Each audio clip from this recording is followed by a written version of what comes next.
Good evening, everyone. This is the regular meeting of the Human Services Committee for Monday, October 6, 2014. Alderman Burrs, the chair, is not here this evening, so I will chair in her place. We have a quorum, and I would like a motion to accept the minutes of the September 3rd meeting. Okay, would you turn your mic on? Thank you. Yes, please. Move for approval. Second. It's been moved in second. Are there any additions, corrections, deletions? If not, all in favor? Aye. Any opposed? All right, on citizens' comments, I do have citizens' comments. I would like to save them until we get to the item, if that's okay. If not, you can come and speak now. You want to have the tobacco 21, you want to, until we get to the agenda item, and when we get to the police, because we have someone on the police, okay? So we'll call you when, right before we do those particular items. So, items for discussion. First is HH1, the November Human Services Funding Summit.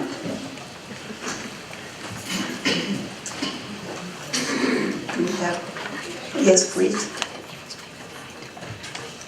Yes, so we had talked last meeting about having the Human Services Funding Summit in November in place of this meeting, and also canceling the Rules Committee meeting. In the packet, there's a draft agenda. We are going to look for your direction on who a chair would be for the meeting. Right, that would be a meeting, joint meeting with the Mental Health Board and other funding sources, I think, within the city. Do we want to suggest a chair for that meeting? My suggestion would be that we have Alderman Burns do it, but absolutely.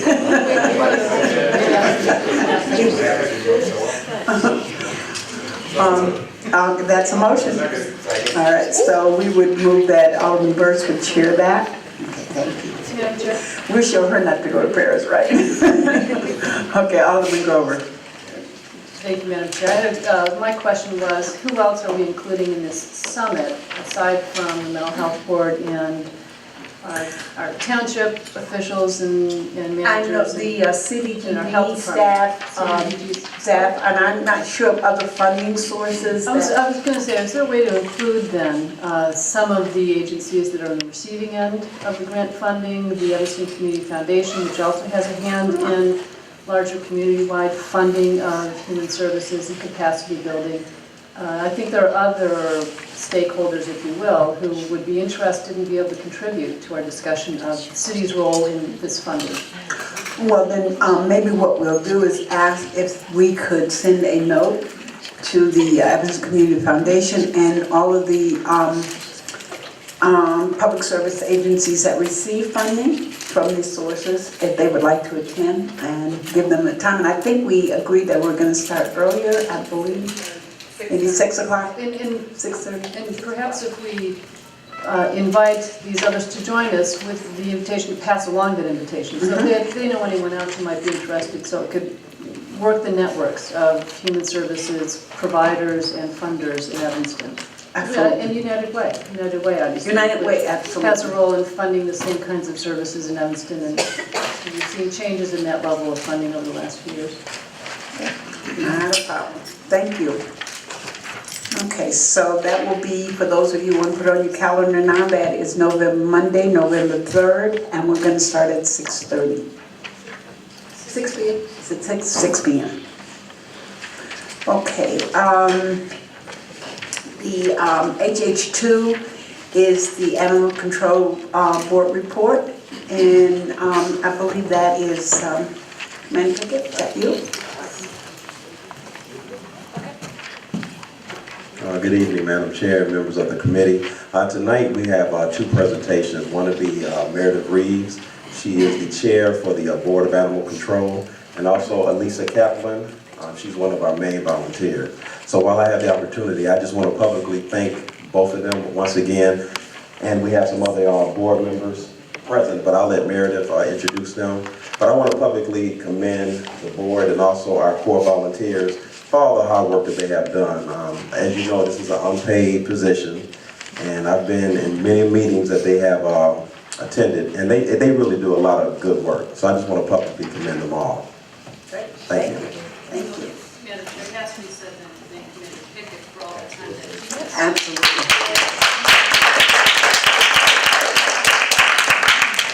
For keeping this body moving along, for ensuring that shelter operations are generally intact, growing and improving.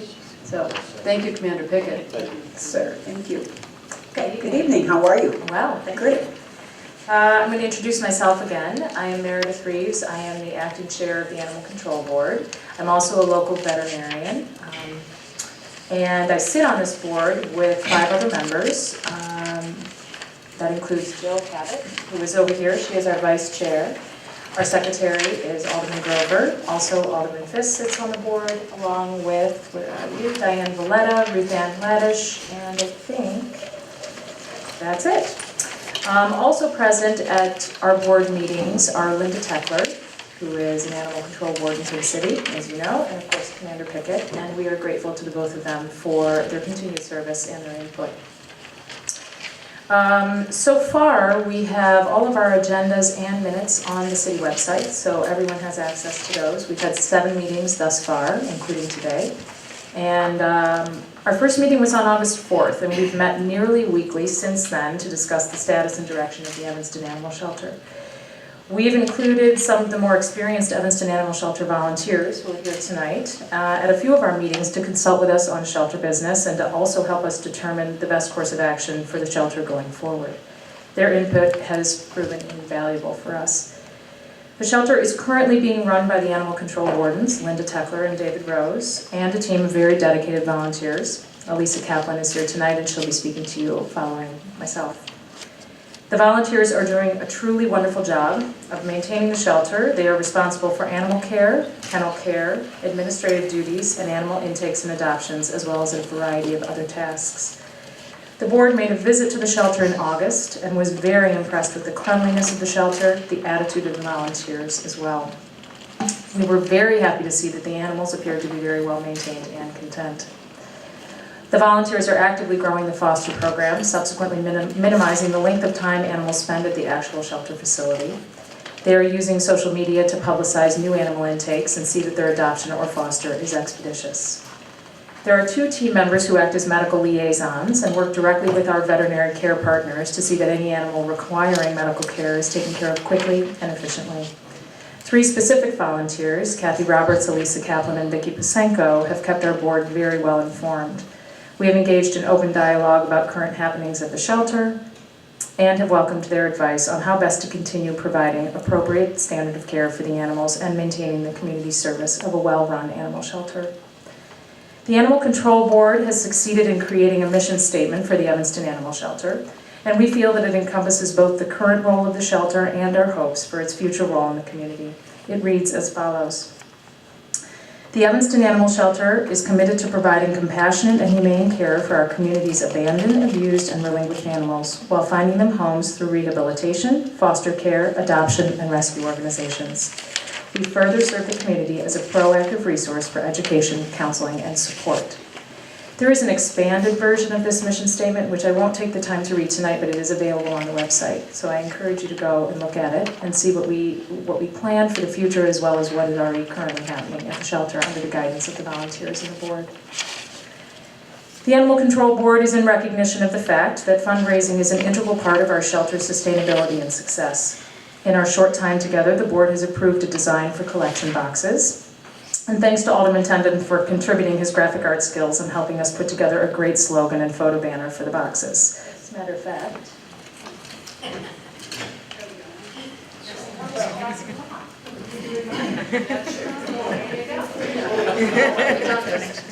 yeah, right. We pass it, but we fill it as we pass it. So don't be shy now.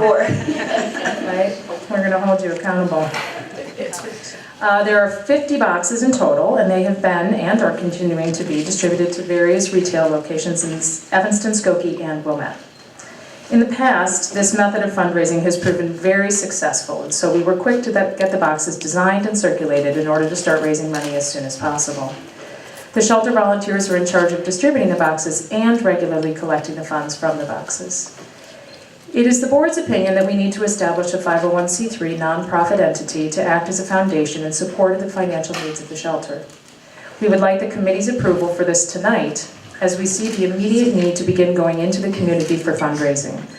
We would like to use the city's staff to help us create this 501c3 and are prepared to help any way we can in order to get this done quickly. We believe the simple title, Evanston Animal Shelter Foundation, would be straightforward and clear to donors. To accompany this foundation, we are also requesting a separate volunteer organizational board to run the fundraising efforts for the shelter. The shelter volunteers and animal control board members have a few people they can suggest for the proposed foundation board, but also understand that the final choices may be appointed by Mayor Tisdall. The last 2 months have proven very successful for the Animal Control Board. We are certain that the animals in the shelter's care are in very good hands and that the current team of volunteers are deeply committed to ensuring the animals' well-being and running the shelter as efficiently as possible. They, like us, are very excited about the future of the Evanston Animal Shelter. We all agree that the shelter's role in our community is integral to the quality of life that Evanstonians have come to appreciate and expect. Going forward, the board is going to continue to meet weekly in 2014 in an attempt to construct a business plan for the shelter. Our goals include data analysis using previous shelter records to establish the precise financial and personnel needs of the shelter. In addition, we are going to analyze the organizational structure of the shelter and ensure it's running at maximum efficiency, minimizing its dependence on city funds and focusing more on donations. We are also going to continue to explore relationships with other organizations and businesses in an effort to enhance our mission and maximize our role for the city of Evanston and its residents. Together, the Animal Control Board and the Animal Shelter volunteers are working very hard to ensure the shelter can continue its success as a community resource and safe haven for Evanston's needy animal population. We are looking forward to what lies ahead and are very optimistic we can achieve the goals we have set forth. Thank you.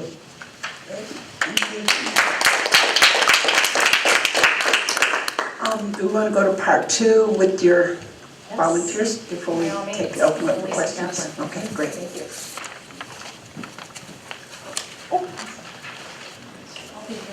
I'll be very brief. Is this how I control the slides?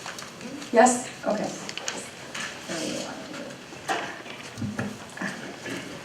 Hi, my name is Elisa Kaplan. I'm a volunteer at the Evanston Animal Shelter. I'm here to report that the transition to city management following CARE's departure has been very successful. In fact, it's been even more successful than we had hoped. We currently have 120 active volunteers taking care of the cats and dogs at the shelter. We get a constant stream of requests from people who are interested in volunteering, and we're training new people every week. As you can see from these pictures, our volunteers bottle feed kittens, walk and play with the dogs, clean the shelter, and work hard to place the animals into good homes. It's hard work, but it's also fun and rewarding. We had 7 tiny kittens come in just this weekend, and the volunteers really enjoyed taking care of them. So you see she's bottle feeding a kitten over there, and they were giving them baths.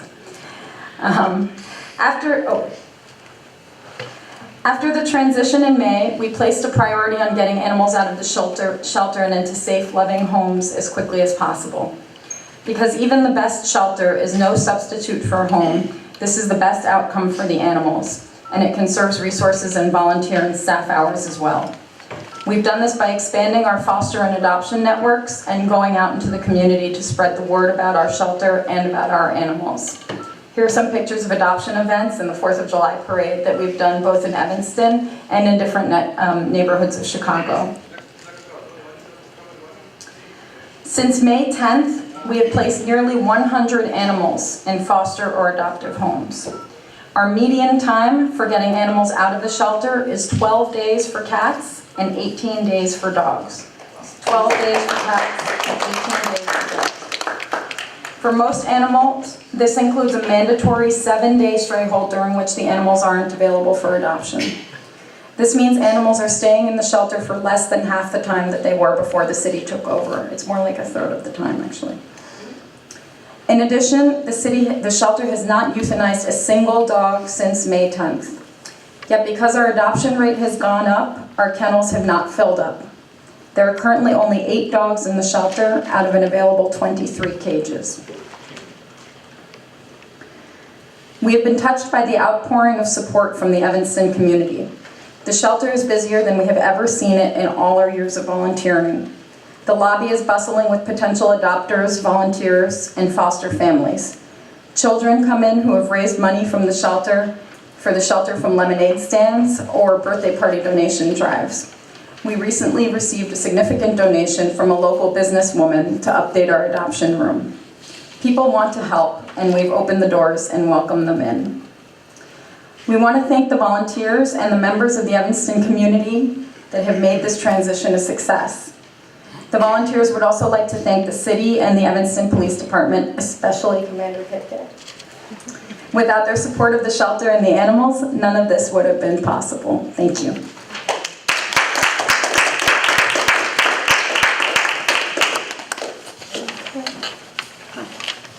I don't see any lights, any questions, comments? Alderman Tindall?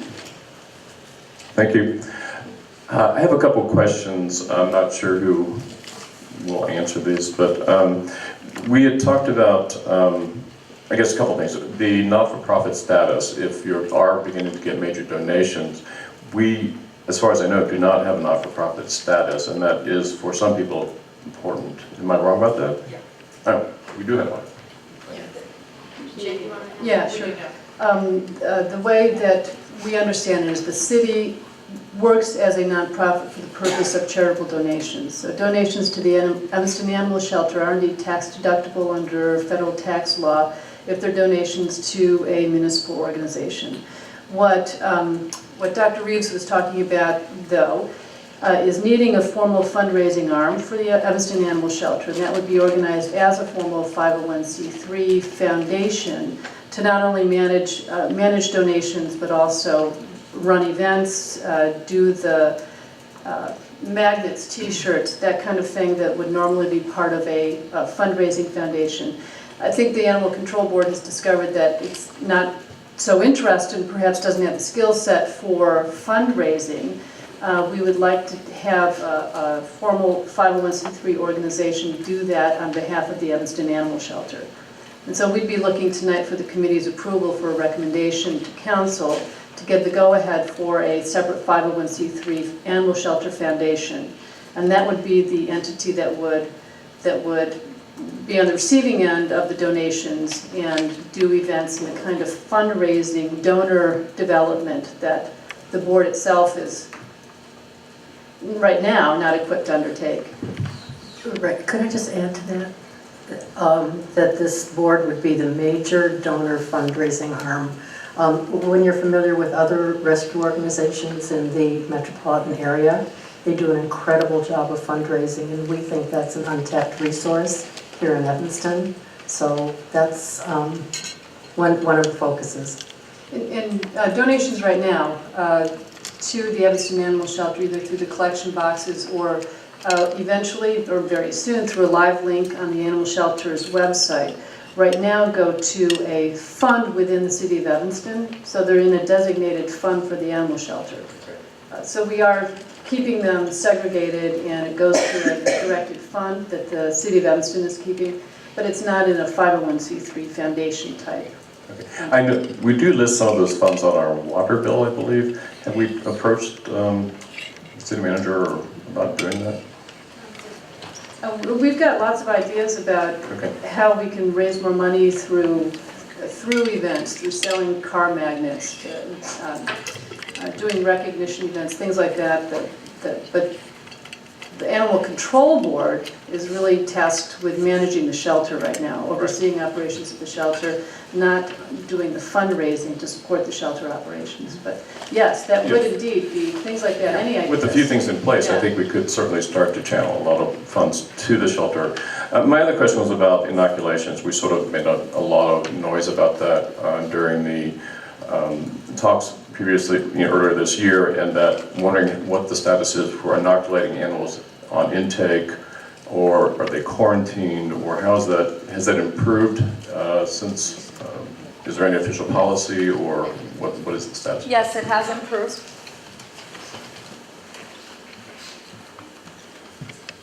Yes, it has improved, and we've been working with the wardens to make sure that the animals are vaccinated within 72 hours of arrival.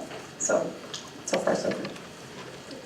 All right, Are they isolated up until then? Or? We don't usually isolate them unless there's reason to believe that they're displaying symptoms or something like that. Then one of the wardens will take them to the vet straight away. We've had animals come in who are displaying symptoms, say of parvo or something else, and they don't even cross the threshold. Alderman Grover, then Alderman Brathwaite, and then Alderman Fisk. You covered? Okay, Alderman Brathwaite? Thank you, Madam Chair. And I don't know if this question is for Ms. Kaplan or maybe Commander Pickett, but in our last discussions, I recall the issue of screening the animals before they went out to adoption was something that we talked about quite a bit. And I'm just curious to know what's the new philosophy moving forward and how successful has that been? I mean, clearly with the statistics that you just shared, it sounds like you're having some really good adoptions with very few incidents. So can you tell us about that? It's a good question. Currently what we're doing is if there's cause for concern about a certain animal, and that could be anything from the size of the animal to behavior it's displaying at the shelter or owner history, anything like that, we are bringing in a professional behaviorist to evaluate the animals, and we get very extensive reports on those animals. In other cases, we use informal observation and to place those animals. That takes place on site.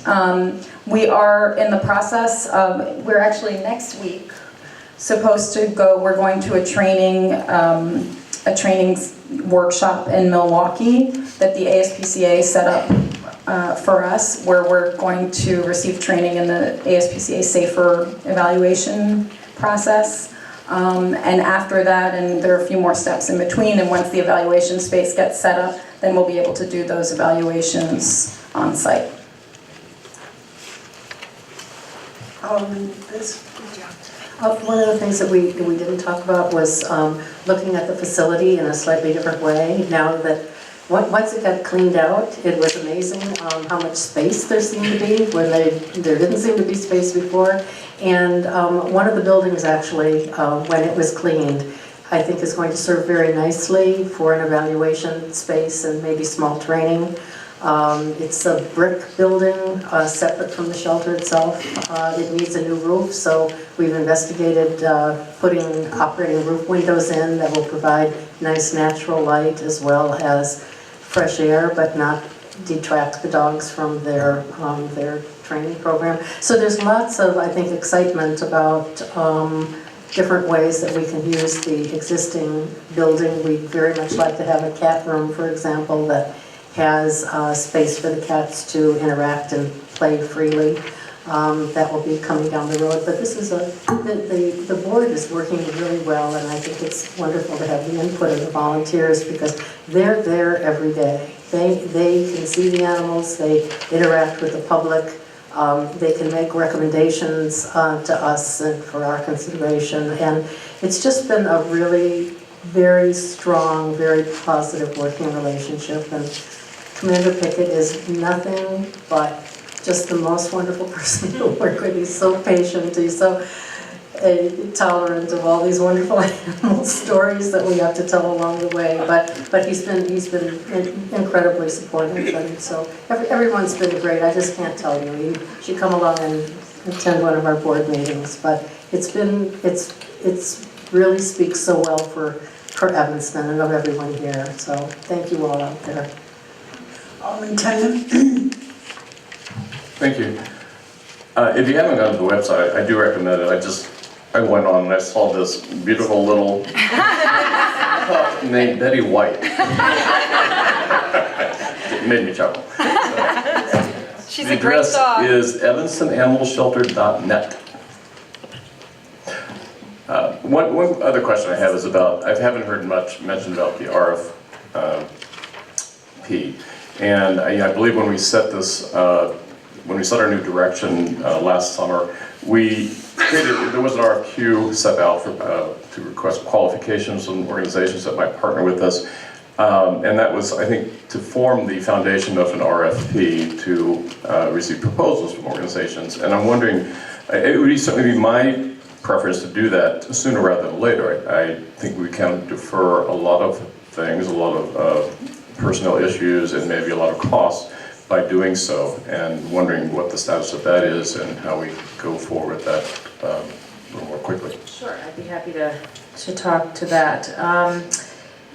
I think what the board has concluded at the last meeting today and the meeting last week is that we would like to put forth a working plan, a business plan, so to speak, which I mentioned in my comments earlier. And the purpose of that business plan is to evaluate both what has happened at the shelter prior to the board's formation. So we want detailed numbers, statistics and data, and we need to go in and find it. So we're going to go into the computer and find it, we're going to go into written records and find it, and that's going to take us some time, and we need it in order to formulate a business plan. And we're also going to talk a little bit about, in greater detail, what our goals are for the shelter as near as 2015. And I think that these conversations that are going to take place in the remainder of 2014, as I said in my comments earlier as well, we're committed to meeting weekly through 2014. Our original commitment on this board was quarterly. So we've met weekly since our appointment, and which speaks volumes about the board's commitment for starters, but also about the workload and what we know we need to get done efficiently and quickly. So in answer to that, I think that the remainder of 2014 is going to be spent trying to formulate this business plan, and within that, get a lot of information that already exists and bring it together and put it in front of us and try to evaluate numbers. And in doing that, we'll be better able to approach the notion of an RFP come early 2015. I think the idea is that we can't properly put together an RFP without more information and data from the shelter and its workings prior to our formation as a board. I think that we need to know more about how many animals are taken in over a very long period of time. We need to know more about what our goals are as our role in the community stands. We want to be able to present a more comprehensive view of not only what the shelter's role has been and is, but also what we want it to be. And so by doing that, by spending the next couple months doing that, I think our goal is to be more complete. And not only for our purposes, but also for the purposes of whomever responds to our RFP. And I think that is the ultimate goal. So it is not off the table, so to speak, but I think that we need a few months to accumulate information to do it properly. So we feel like that is the natural evolution of things, and we will arrive there, but just not before the end of 2014. So that's our ultimate goal, as it stands now. Does that answer your question? Yes. Well, it answers my question, of course. I guess I'm a little surprised to see that it's going to actually take that long. So a lot of that information, especially the historical information, was brought forward in our discussions prior to recreating the shelter. So I think a lot of that information is out there. As far as community goals, I think we have a pretty good sense of those too. You can certainly refer to a lot of the minutes of the hearings that we had, where people expressed different concerns and different ideas they had for the shelter. So it's sort of my desire or wish that we get this moving, sooner rather than later, because I think we're missing some opportunities to even do more than we can. And I know you have a lot on your plate. I do worry about meeting once a week. I think you could burn yourself out, quite honestly. I don't know that that's, it's up to you, obviously, but I think that's a little ambitious and could really get old after a while. Well, we don't intend to sustain that for, yes. That's why I sort of say, by the end of 2014, I think we as a board have said, that's our end point for, that's our goal, is to have that done. We agree that there are things that we would like to see done and put into, I guess, a more organized format. So one of the things that we have asked for is a new computer at the shelter, which is being provided, and it will likely just come from the city and either be one that they already have, or we discussed this with the deputy city manager to be one that they already have, that they'll replace the current archaic system that sits at the shelter right now, which needs to be done. Right now, the paperwork or the records for the animals that are taken into the shelter and adopted out is all on paper. None of it is actually done electronically. And so what we're trying to accomplish is to streamline that system. And while we do have access to numbers from the past, I think our goal is to put those up against what it is we're proposing for the future. So when and if there is an RFP put out there and we do get responses, the organizations that responded to the RFQ are very different. The two organizations that we got a response from are very, very different in their scope.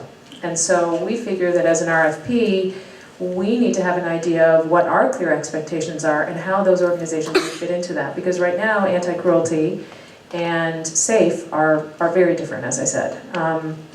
And so I do think that that's very important, but I do feel like, on one hand, we have work to do, and so meeting weekly is reasonable, and at this point I don't think we're feeling terribly burned out. I think we're all ambitious and feeling very committed to the goal. I see your point. I think into 2015 we'll all hope that we've accomplished enough to take it down a notch, but at the same time, I think that we agreed today in a meeting that we need to go through those numbers ourselves as a board. I mean, we are in charge now, and it's got our name on it, and so we need to know what those numbers look like. I know that they're out there publicly based on the meetings that were had before Kara's departure, but at the same time, I think things have happened since then, and those numbers are equally as important, and they probably speak more about what an RFP would present than what happened before May 9th. So I feel like it's something we really need to do as a board together, sit down and analyze fairly.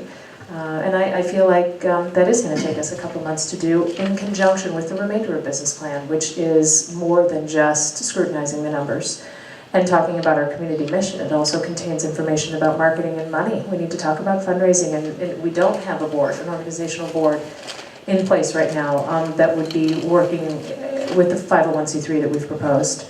And so until that's in place, and that can take time, that is our responsibility, and we're willing to take it on at the level that we can, but that has to also be part of that process. So I feel like there's maybe more to it than scrutinizing numbers that already exist. Okay. No, I truly appreciate your dedication and the time you spent. You've been really committed to this, and it's great. And I also realize that the people on the board are not, or committee were not part of a lot of the prior discussions, and that you do have to find out these things for yourself. So, I'm hopeful that we can get this RFP out, beginning of the year. That would certainly be my wish. Mm-hmm. Agreed. I think the board is in agreement that we're working as efficiently as possible in an effort to accomplish the goal of seeing what's best for the shelter and the community together. Thank you. Based upon, I got Alderman Grover next, but based upon what we know was happening before and where you've come thus far in such a short period of time, I don't see how a couple more months is going to hurt us in terms of that, and I'd rather for you to be a little bit slow and get it right than to just jump ahead and do it. Alderman Grover? The status quo is stable, so at this point things are in good shape at the shelter. And I think Dr. Reeves actually said it best, that it was really kind of our mission statement. Mm-hmm. From a mission statement grows a business plan, and right now we're trying to figure out what it means for operations, policies, procedures, protocols. What do they look like based upon this new mission statement? And perhaps that evolves into an RFP. I hope it does as well. But right now we're just formulating what do we expect of operations, what should they look like at the shelter, and there are lots of implications from that. Yeah, so it's all heading in a good direction and in a very deliberate way. Fantastic. I see no more lights. Is there a motion to accept the report? I move that we accept the report, and I also move that we authorize the establishment of a 501c3. That will be a part of the report, right? That is in the report? Mm-hmm. Okay. I'll second. Okay, it's been moved in second. All in favor? Aye. Any opposed? Okay, thank you. Okay, items for consideration. H3. If I may just jump in to thank our colleagues on the board, Diane Valletta and Ruth Ann Vladish, and where's Jill? And Jill Cabot and Alderman Fisk for their work on this animal control board. It's a brand new thing, and so we've had a steep learning curve on a lot of issues. It's been good. Thank you, ladies. Thank you all. Madam Chair, can I just make certain that the 501c3 is for the new board? So the foundation, the Evanston Animal, what is the exact name? It was the Evanston Animal Shelter Foundation. Yeah, that's the I'm sure that 501c3. between, Erica will get it right. DC, I was gonna say between DC, Storley, and Jessica, we have it. Yeah, okay. Okay, items for consideration, HH3 is the tobacco ordinance, and we have 2 speakers. Good evening, Madam Chair, Human Services Committee members. I'm Yvonne Thomas-Smith, Health Director. And for your consideration tonight, we're recommending that this body would amend Ordinance 111014, City Code subset 314-6, which increases the age of sale, purchase, and possession of tobacco or liquid nicotine products from 18 years of age to 21 years of age. We know that tobacco use remains the leading cause of preventable and premature death, killing nearly 500,000 Americans, costing us about $200 billion in healthcare costs. And tonight I have the co-chair of the Evanston Health Advisory Council, which is an advisory council of volunteers, about 25 stakeholders in the community that inform the health department, the public health director, on issues that resonate in the community, and that's Dr. Don Ziegler, who's going to bring testimony tonight. And I also have Dr. Tim Sanborn, who has done extensive work, as well as Dr. Don Ziegler, about Tobacco 21. They've dug really deep in our community and other states to bring this information to you for your consideration. And the other document that you have on the dais is a written testimony from a Dr. Rob Crane, who is a clinical associate professor and physician in Ohio at Ohio State University, who's provided his written testimony that he provided in New York City on behalf of his foundation, Preventing Tobacco Addiction Foundation. So at this time, I'll yield the floor for our 2 speakers as it relates to Tobacco 21. Dr. Ziegler.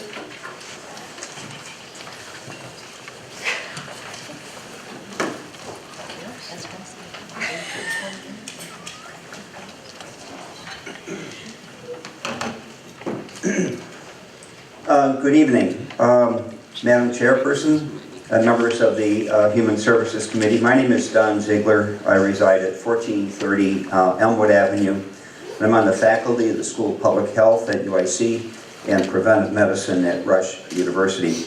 I'm here this evening as public citizen and proud co-chair of the Evanston Health Advisory Council.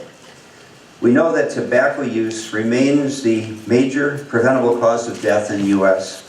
and that 95% of all adult smokers begin and transition to regular smokers before they're 21. In response, communities in Massachusetts, Hawaii, and New York raised the age to 21 to purchase tobacco.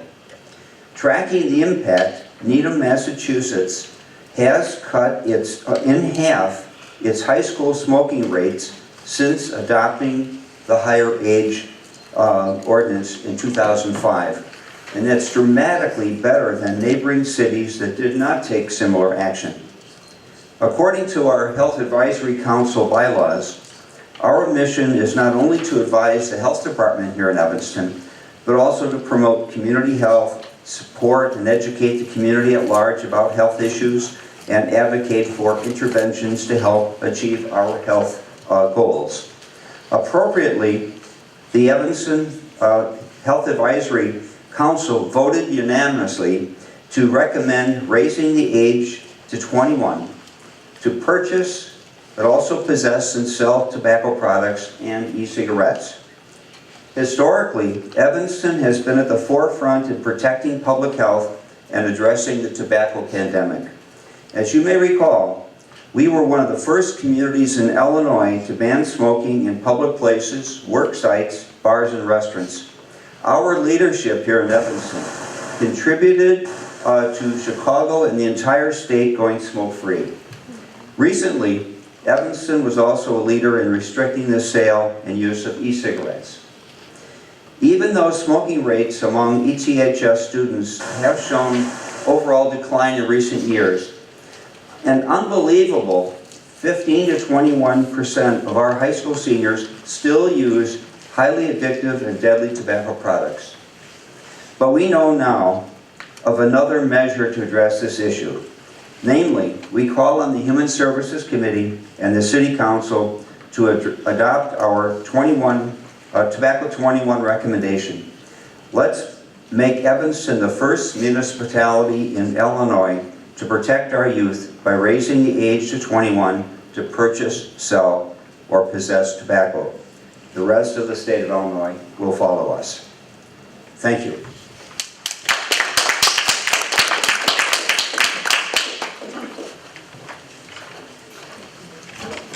Yes, Madam Chairman and other aldermen, members of the Human Services Committee, I'm Dr. Tim Sanborn, raised in Evanston and practice at Evanston Hospital.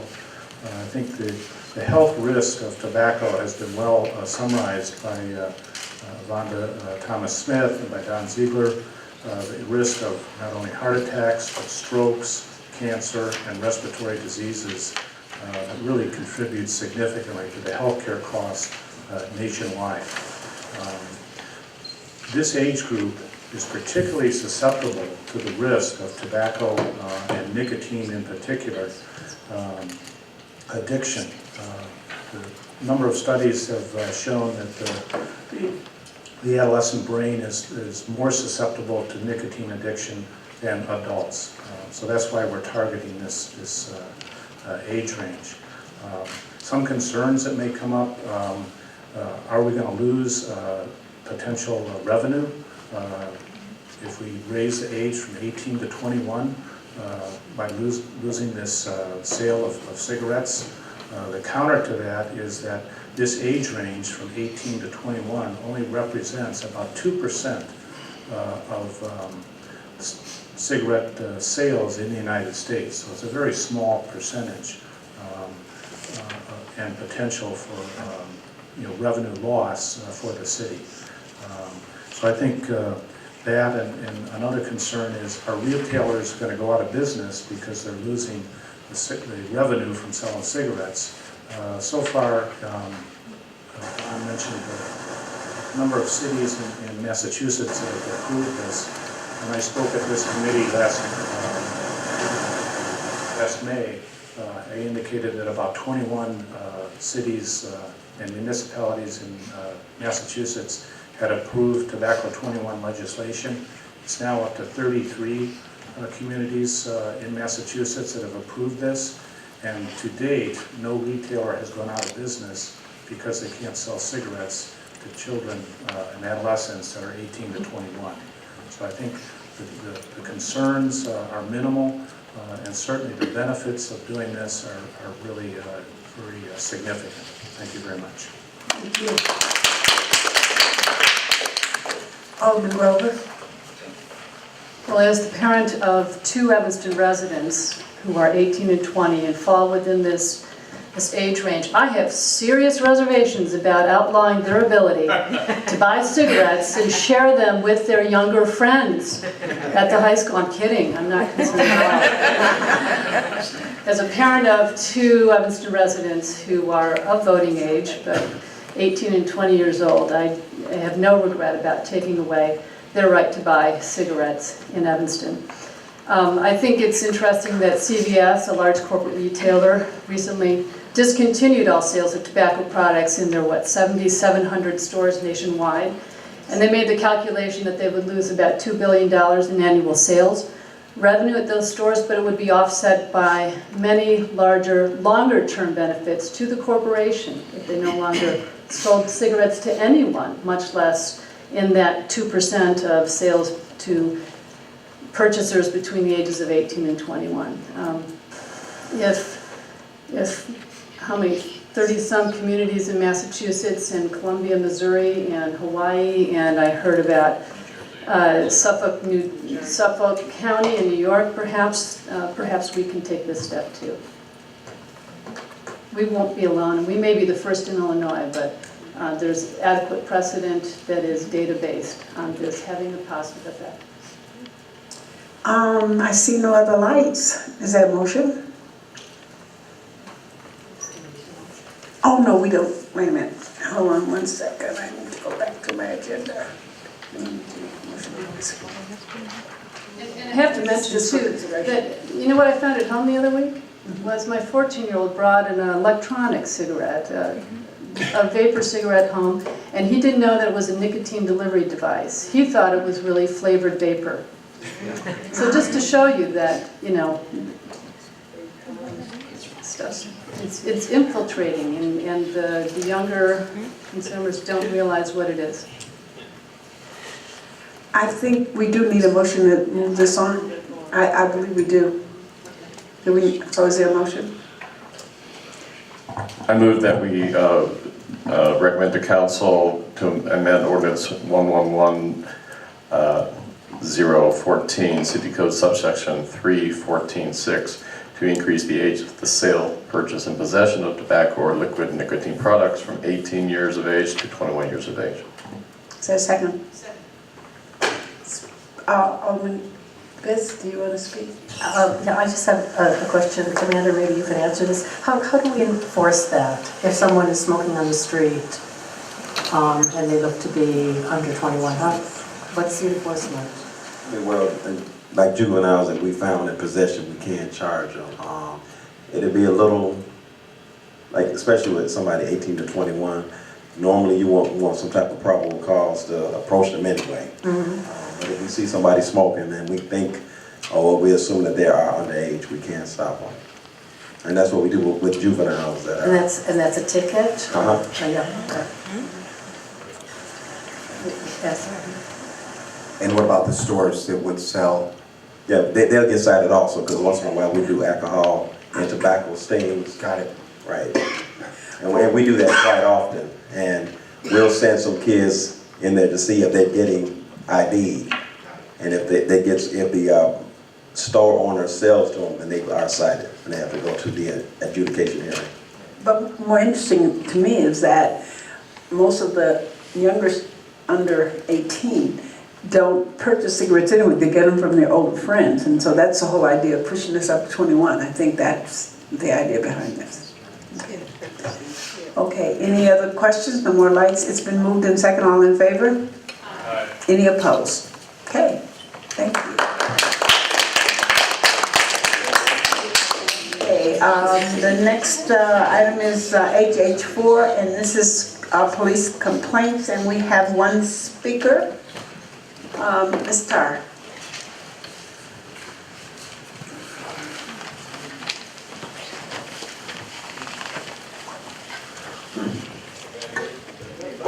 Good evening. My name is Peggy Tarr. I live at 907 Sherman Avenue.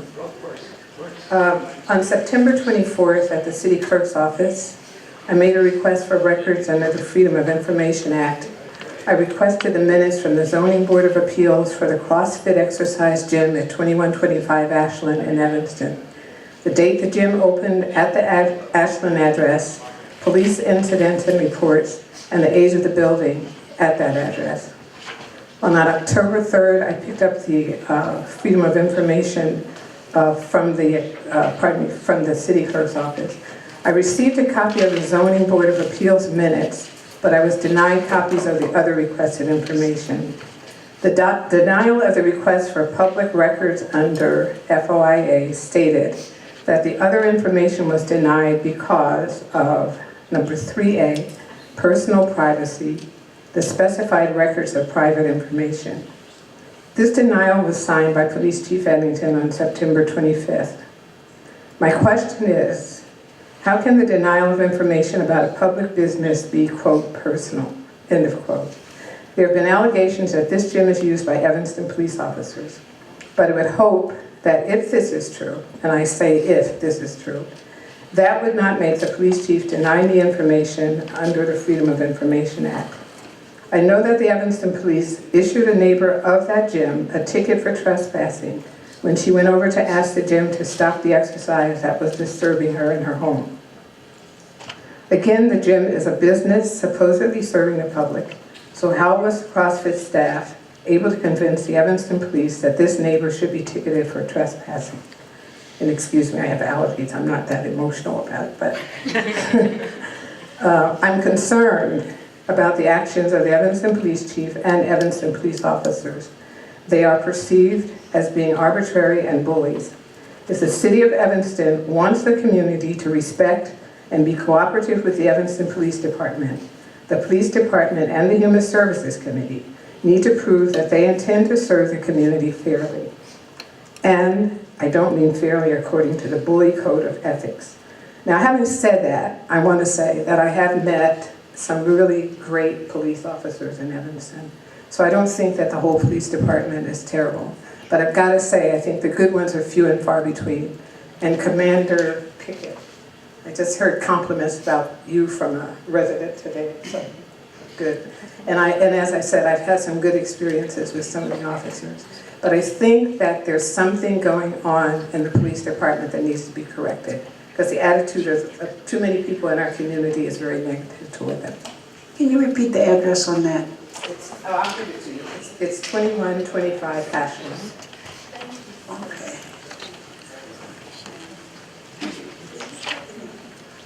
Records, thank you. Okay. We received the report for police complaints for this month. Are there any questions or comments? Okay, if not, can we have a motion to accept the complaint for this month? It was only really one. It's been moved in second. All in favor? Aye. Any opposed? Okay. HH5 General Assistance Memo 10. The General Assistance Report for levels of communications that we had. Are there any questions or comments on that? And also, no, I don't want to speak on the police report. I didn't get here in time, and I beg the committee's pardon, and hopefully you will let me speak on the general system report and quarterly human-based rental assistance program. Please get to that. Thank you.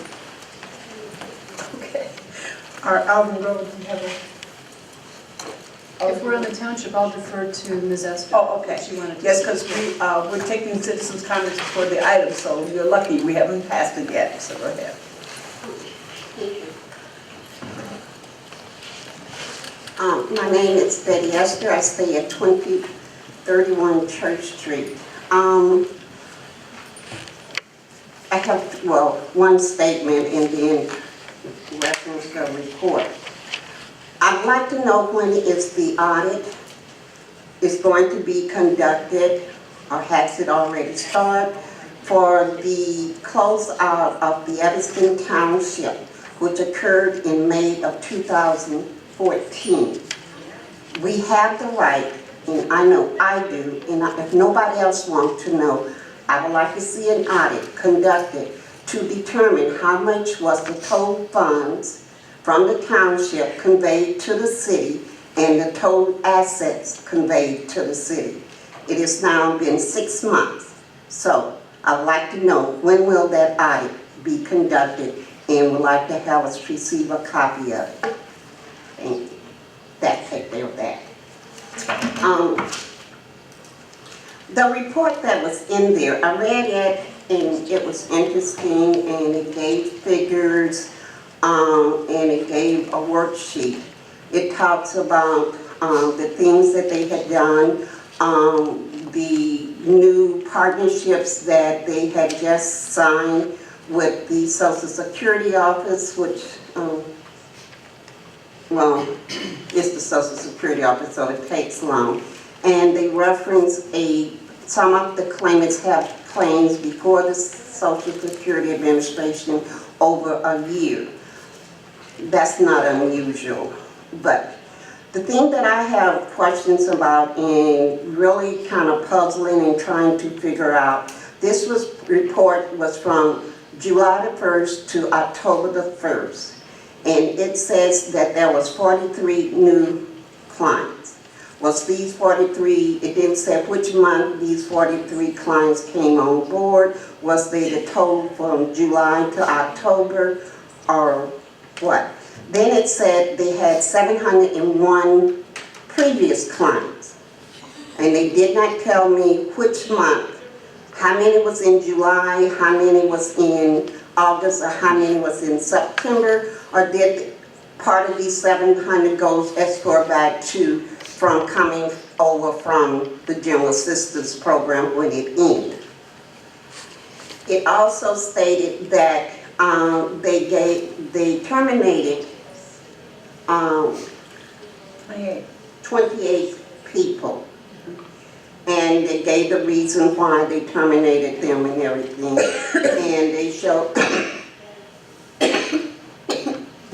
excuse me, they showed the month in the printout was July, August, and June.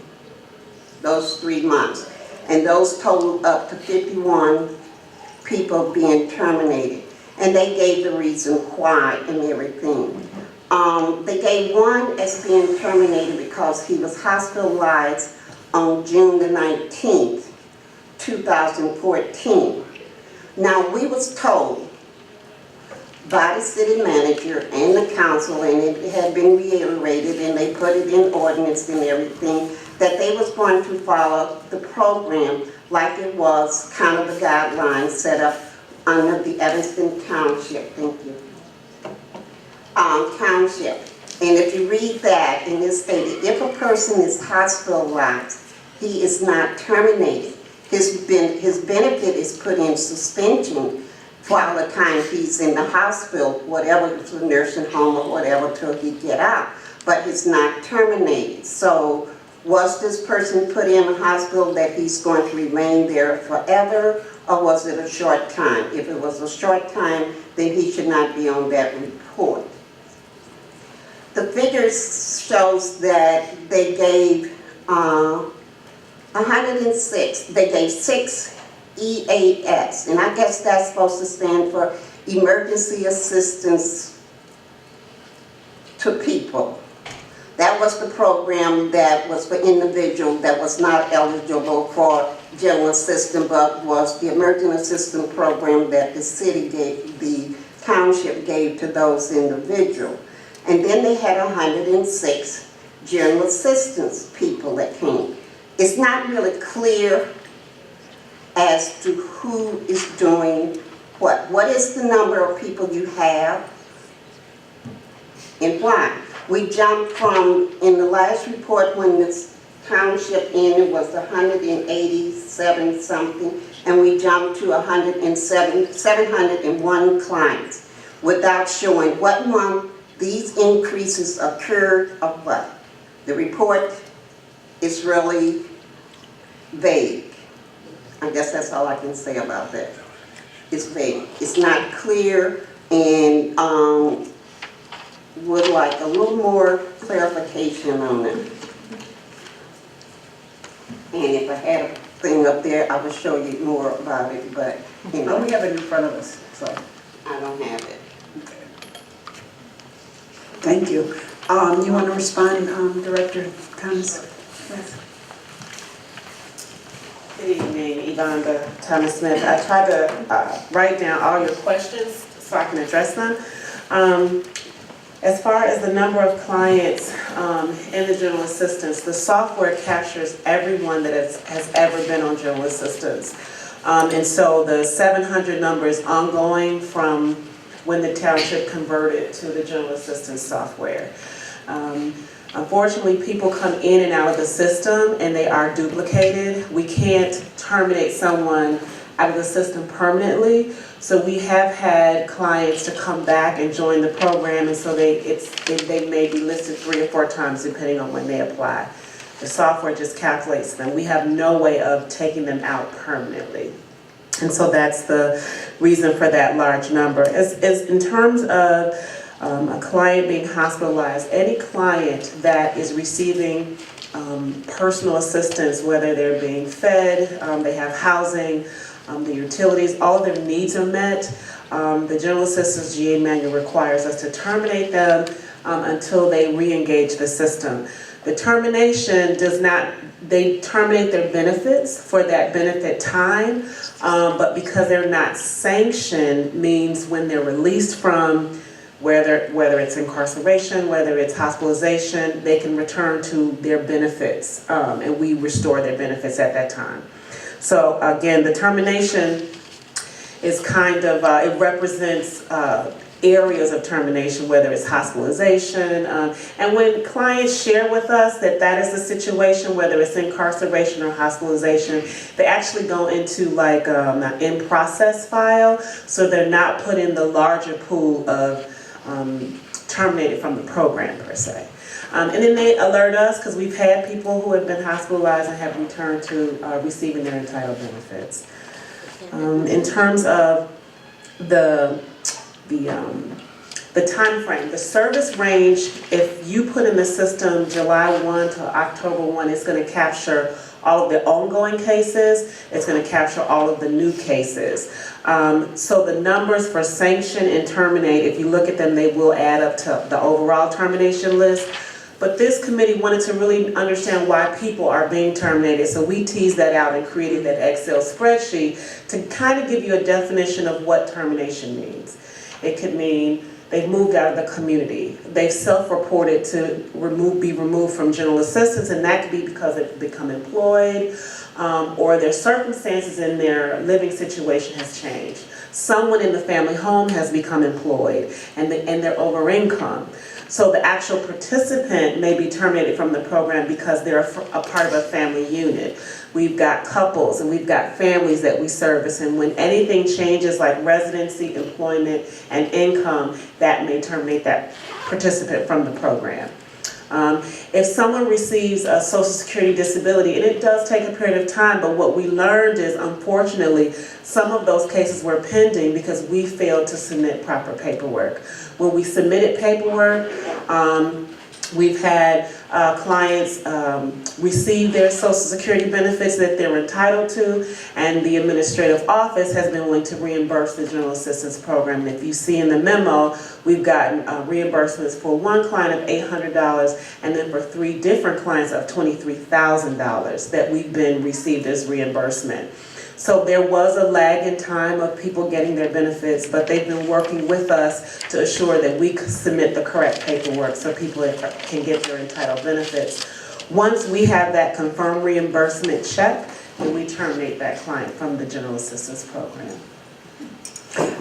One other question I think that Ms. Esther had was about new clients, or 43 doing between July 1 and... New clients are unduplicated clients that have never engaged in the program. Okay, and I'm just simply saying, do you have those by how many you had in July, how many you had in August? Because I think that's what she was asking. Sure, we can tease that out. The last report I'm not saying that we're asking, that's what I think, that you could get that information to her. Whatever is helpful. We did do a month-by-month report last month, and this month we just put it in one report. Right. But when it says new cases, those are unduplicated new cases that have never touched the program. Right. Okay. And emergency assistance, again. Those are inquiries, those are people who are looking for assistance. It could be a phone call, it could be someone who just came in to ask a question, and it may be someone who's actually filed an application. It may be someone that's come in and filed an application and then sought services or received services from a community partner, like Salvation Army or Connections for the Homeless. But we capture all of those engagements from the sign-in sheet. So the numbers look higher than actual people who may be receiving actual funding. Thank you. Did I cover everything? I think so. I was writing them down trying to write them down at the same time, so I think we got them all. Thank you. Thank you very much. The HH6 is a quarterly tenant-based rental assistance program update. Are there any questions regarding that? I see no lights. Okay. If that's it, and that sort of I have a covers question everything. about the Realm-Based Assistance Program. Come on, Ms. Esther, 'cause and we need you to sign in as well, I have to remember that. I'll do that. Yes, please. My chauffeur was off tonight, so that's why I got here late. In that program, it talks about how they said that, and I don't understand, and Anita would like an answer if nobody else does. They interviewed 52 people, and they said they have a goal for 2014 of 20 people. Right now, they have 15 people that is in their 2014 year, and by December, they hope to reach their 20. And then it says that it got $500,000 from Home Fund to service, and they expected to service somewhere between 60 to 90 adults with children.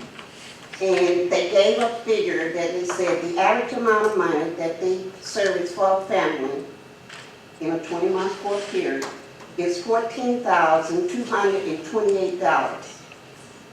And if you look up a patient, their figures are right. But then when you subtract that at the end of the year, that leaves them with $215,440. If they had added another 15 people, that's 35. They could have served 35 families instead of 20. So why did they cut it off at 20 when they interviewed 52 people that were supposed to be qualified, that they only decided to serve 20? And we giving them $500,000 to serve these families. I think you need to be asking them why. Read their memo. Well, the memo said, if I'm not, I thought 250,000 was for that particular program, if I'm not mistaken. I believe. If not, pardon me? For Yeah. 20 people. For 20 people.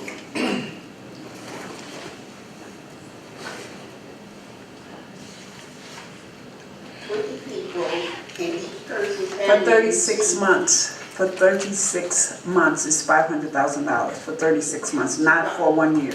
That's what they gave, that was the amount of money for 36 months. Right, and you're deducting the 250,000 from that, if I'm not mistaken. I think that's what you're saying. Within a 24-month period. And then what happens to the other 12 months? If not, because it's 36 months, it's the 500,000, right? They didn't say. If that's what it says, I mean, I'm looking at the memo. They did not say what they did. Okay, fantastic. Or how it's going to be given out, because that means one family will come up short. The Oh, well. bill will go off soon.